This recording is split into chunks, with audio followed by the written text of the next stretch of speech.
আসসালামু আলাইকুম। কি অবস্থা সবার? সবাই কেমন আছেন? আশা করি সবাই অনেক ভালো আছেন। তো আমি আজকে দেখাবো যে কিভাবে কুমড়া বড়ি বানানো হয়, সেই প্রসেসগুলো আজকে আমি দেখাবো। তো প্রথমত আমরা এখানে চাল কুমড়াকে একদম সুন্দর মতো করে পরিষ্কার করে নিয়েছি, ছিলে ধুয়ে। তো নেওয়ার পরে এগুলো কুচি করে কাটতে হয়। এটা রাতের বেলা দেখে কিন্তু একটু অন্ধকার লাগতেছে। প্রথমে কুচি করে নিয়ে তারপর পুরাটা পানি একদম চিপে ফালাই দিতে হবে। ডাল আর চাল কুমড়া একসাথে মেশিন দিয়ে একটা আটার মতো একটা ডো তৈরি করতে হবে। একদম সুন্দর সফট হইতে হবে। যত সফট হবে তত বড়টা ভালো হবে। এটা মেশিন দিয়ে ফেটানোর পরেও কিন্তু হাত দিয়ে অনেক ভালোভাবে ফেটাতে হয়, না ফেটালে কিন্তু এটা একদমই ভালো হয় না। উত্তরবঙ্গে কিন্তু ঘরে ঘরে এই শীতকালে এই ডালের বড়াটা বানানো হয়, আর আমরাও কিন্তু বানাই। আর এটা খেতেও কিন্তু অনেক মজা। তো আমি আজকে রান্না করব ইলিশ মাছ, লাউ শাক আর ফুলকপি দিয়ে।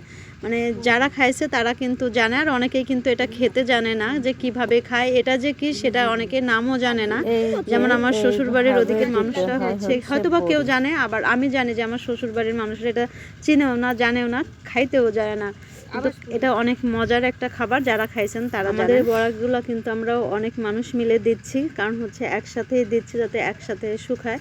আর এগুলা কিন্তু রোদে একদম ফাটাফাটি রোদে দিতে হয়। যদি একটু ওয়েদার খারাপ হয় তাহলে কিন্তু বড়াটাও একদম নষ্ট হয়ে যায়, টক হয়ে যায়।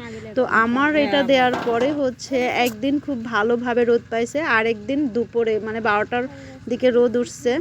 তো তারপরেও আলহামদুলিল্লাহ আমার বড়াগুলো কিন্তু অনেক ভালোই হয়েছে, আর খেতেও অনেক মজা হয়েছে। তো আমি এখন এগুলাই রান্না করব। এই যে এইটা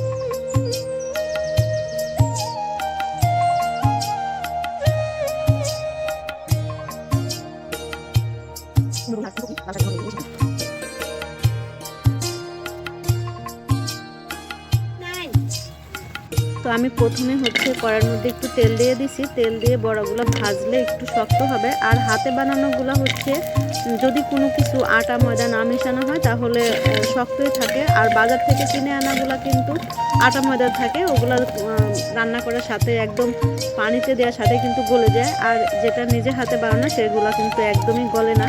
তারপরে আমি একটু ভেজে একদম লাল লাল করে নিচ্ছি। এগুলো খেতে একটু বেশিই ভালো লাগে। মানে যারা আর কি খায় তারা খুবই ভালোভাবে জানে যে এই তরকারিটা কত মজা হয়। তো আমি আজকে যেগুলো দিয়ে রান্না করব, আর ইলিশ মাছ দিয়ে রান্না করলে তো বেশি মজা হয়। প্রথমে ভাবছিলাম রুই মাছ দিয়ে রান্না করবো, কিন্তু না, ভাবলাম যে একটু ইলিশ মাছ দিয়ে রান্না করলে বেশি মজা হবে। আর এই যারা নিজের হাতে বানায় তারা একদম তরকারির সাথেই কষাতে হবে।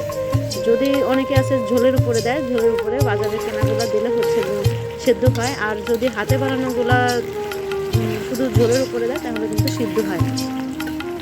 তো এই যে দেখেন, আমি কিন্তু একদম আমার আলুগুলো সেদ্ধ করতেছি, কষিয়ে নিচ্ছি। ওগুলোর সাথে একদম কষাচ্ছি, একটু ফুলেও নাই, একদম একটু কোনাও ভাঙবে না। ঠিক আছে, দেখুন।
এই যে আমার ফুলকপি আর হচ্ছে কুমড়ি বড়ির তরকারি, আলুর ভর্তা, বেগুন ভর্তা, আর এই যে কাঁচামরিচ। তুমি খাবা? ওর বিয়ে হবে না সেই জন্য।